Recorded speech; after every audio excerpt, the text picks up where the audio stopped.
Blessings, beloveds. Spirit, my guides have been really clear that I need to be sharing and channeling a lot more.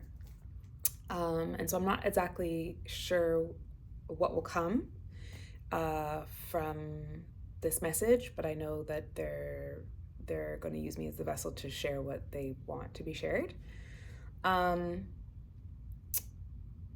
And I know who needs to hear this. I know that there are so many folks out there at this time who are deeply awakened to the truth of who they are, of who you are, to your divinity, to your God and goddessness, to the expansiveness of your soul, to your massively powerful and important role here on the planet, on the earth realm at this time. I know that you know, and I know that it is still incredibly hard to be so connected to the expansiveness of the truth of who we really are, whilst still being in physical 3D human bodies on this earthly plane. And so that's who this message is for. That's who I'm speaking to. That's who my guides want to call in. And they are also speaking to they are also speaking to beings beyond the earthly realm who will also be tuning into this message, because the work that we are doing as souls incarnate on the planet, on Earth right now, is important for the entire universe, for all galaxies. So maybe that's the first thing I'll start with, is like just an affirmation and reminder that all of us, and I've said this in my work for years, all of us who are here on the planet at this time are here for good reason. Good, important, critical reason. And so those of us who are feeling listless or hopeless or overwhelmed, that's our mind, that's our 3D humanness. And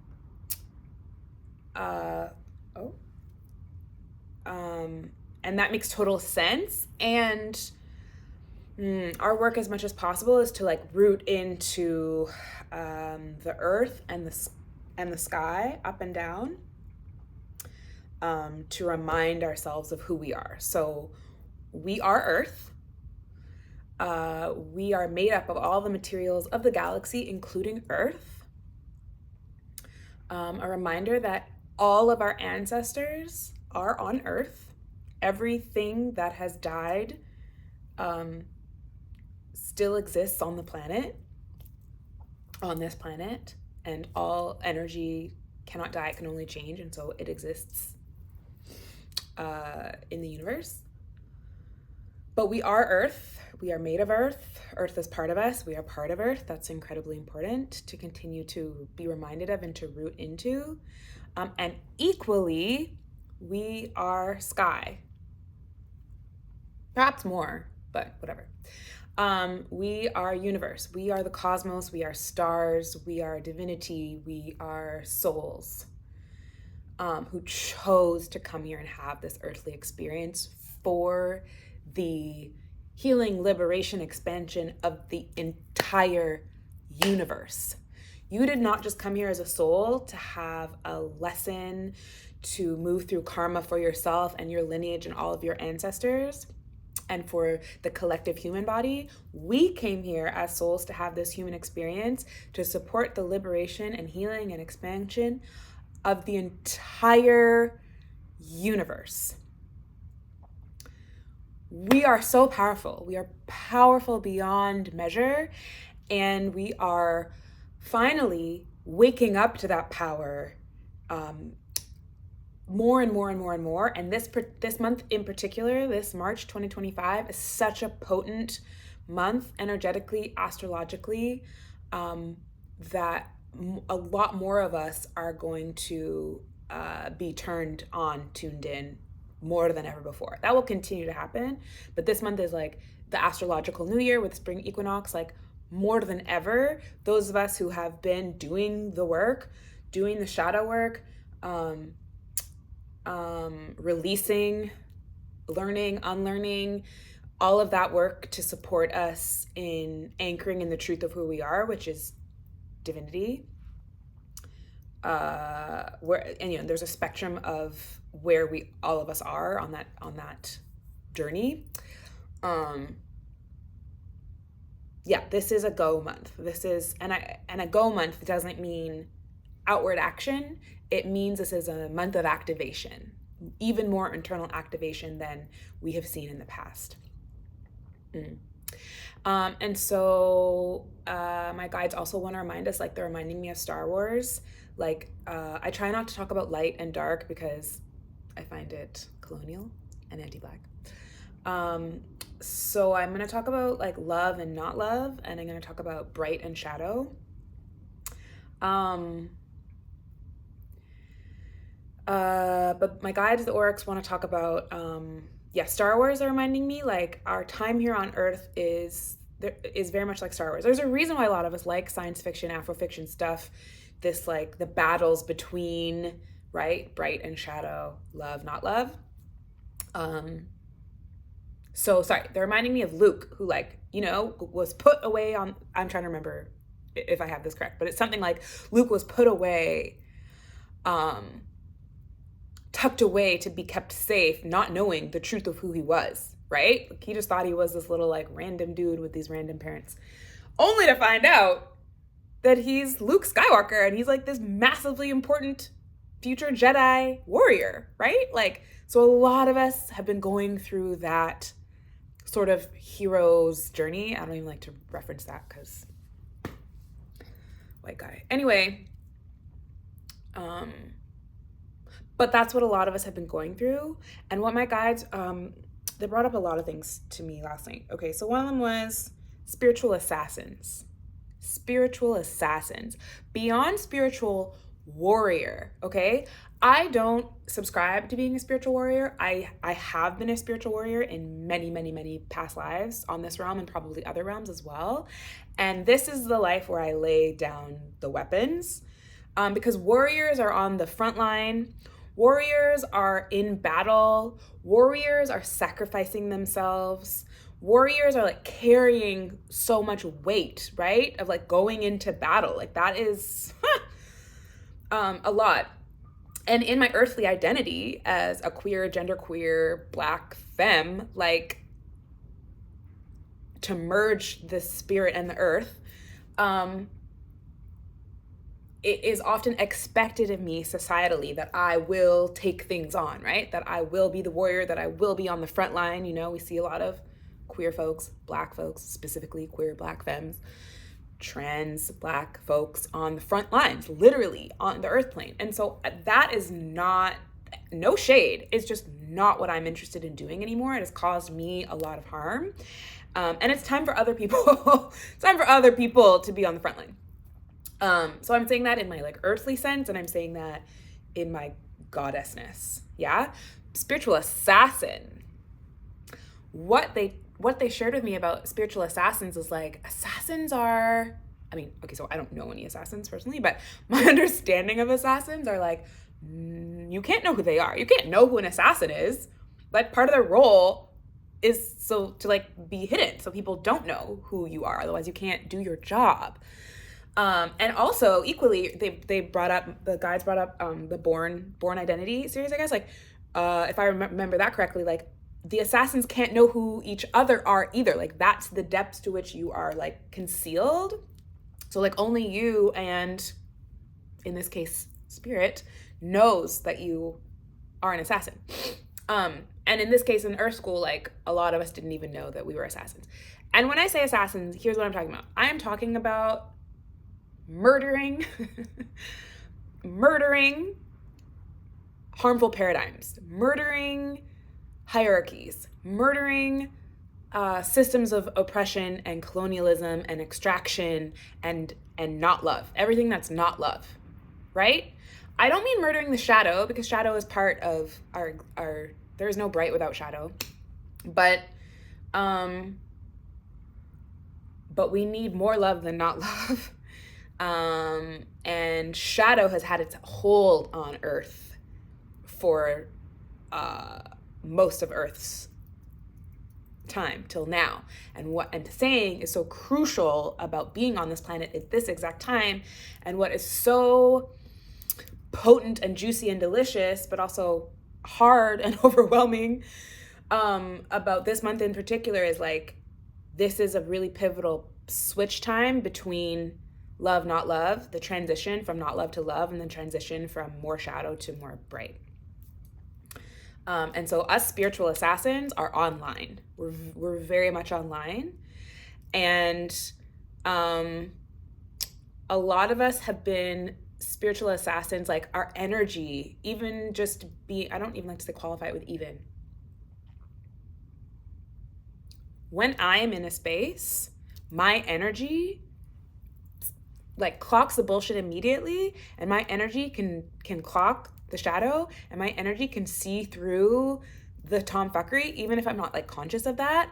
And it cuts through a lot of the crap, and sort of like supports the raising of vibration, supports moving from not love to love. That's what my energetic body is doing at all times, whether I'm conscious of it or not. And that's incredibly activating, especially to people who are more on the not love, more shadow than bright, consciously or unconsciously. I'm gonna jump around a lot just because that's how this stuff is coming through. So one sort of important related side note is like, a lot of folks on this planet right now are unconsciously in the shadow, because that's just how society has been running. That's how we've been conditioned. We've been raised in that and conditioned to be that. And there are also lots of folks who are very intentionally conjuring, manifesting, embodying shadow. And I was very naive to that for a lot of my life, because I just like didn't understand how that could be the case, because I can't relate to that at all. That's not how I move at all. And so it was really confusing to me.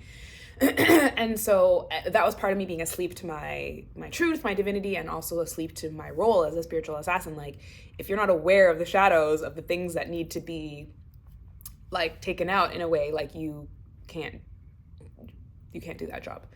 And so I got taken out a lot by a lot of not love energy or shadowy type energies, because I wasn't aware, or like, it's not even that I wasn't aware. I was aware, at least unconsciously. I didn't want to believe it.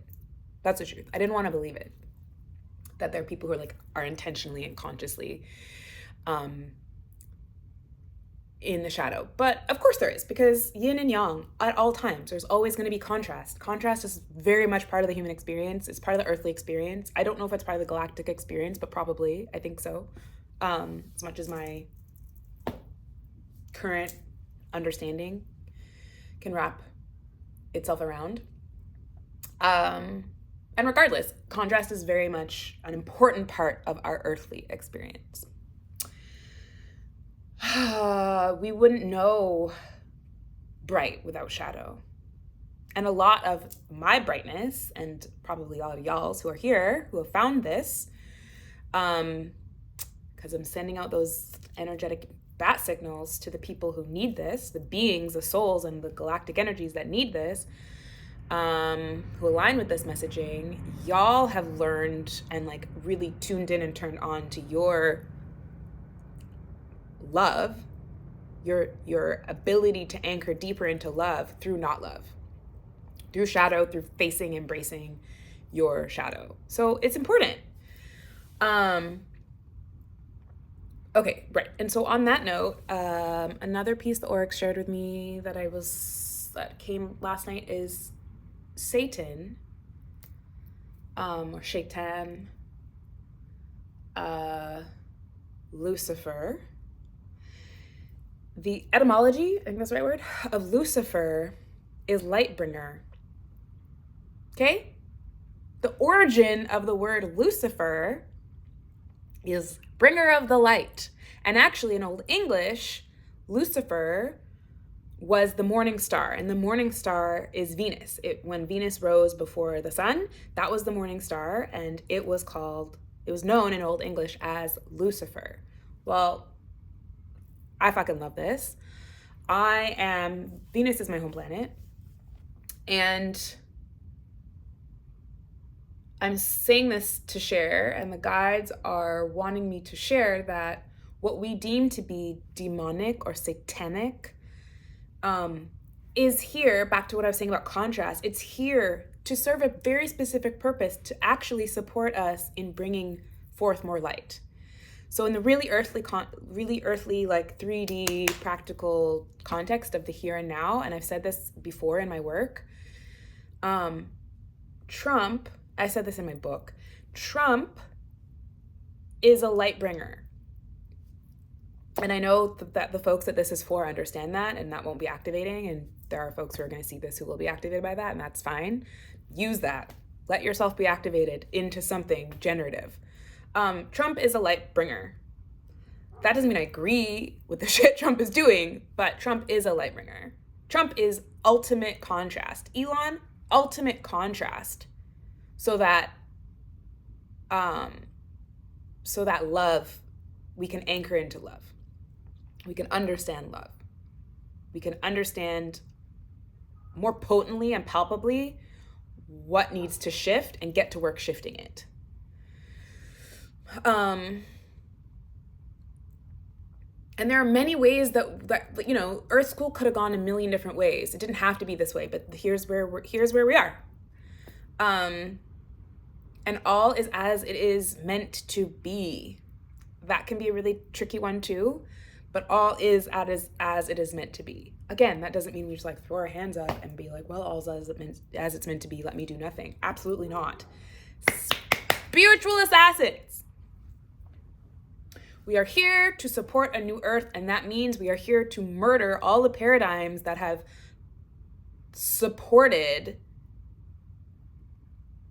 hate and genocide and violence and oppression and discrimination and othering and hierarchy and greed.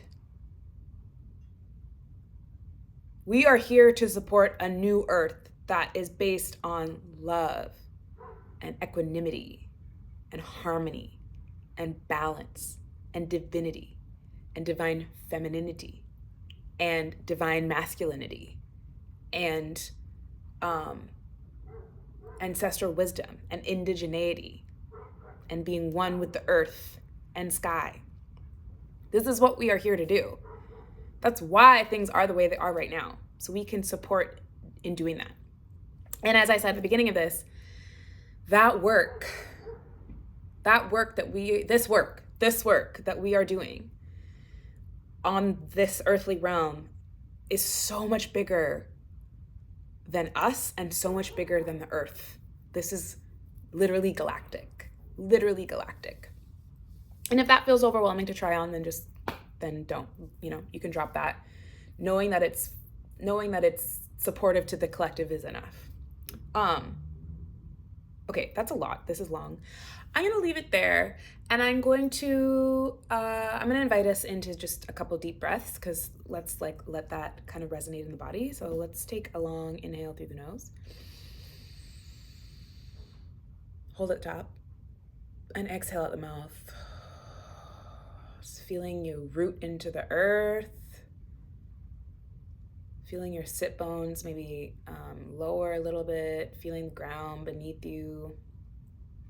Tuning in to the earth. Being reminded that we are earth. We are part of earth. And that earth is here to resource us. That earth is abundant. That earth can support us. That earth can offer us every single thing that we need, that we can offer the things that aren't working for us to the earth, that the earth is here to recycle and compost and process and transmute and alchemize all the shit that isn't serving us. Taking one long inhale through the nose and exhale the mouth. From this time, feeling out the top of our head, our crown chakra, our third eye, holding on to our feeling of earth while also holding and reaching for sky, for the ethers, for the stars, for the sun,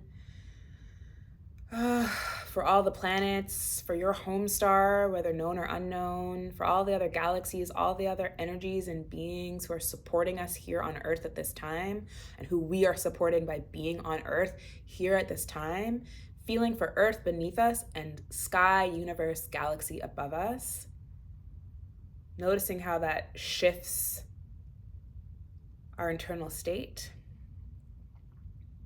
how that feels in our body. One last inhale through the nose. Exhale out the mouth.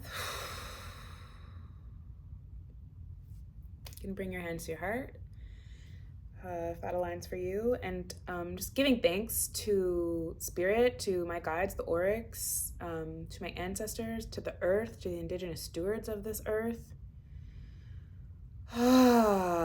to the plant beings, to the animal beings, to each and every one of you who are hearing the call to ascend, to awaken, to transmute, to alchemize at this time, to support bringing the new earth, for trusting me to be a source of wisdom for you.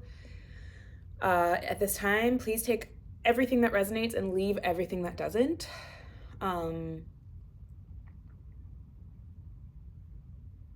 Offering prayers of protection to each and every one of you who receive this message, to everyone in our circles, to everyone in our communities, in our cities, in our countries,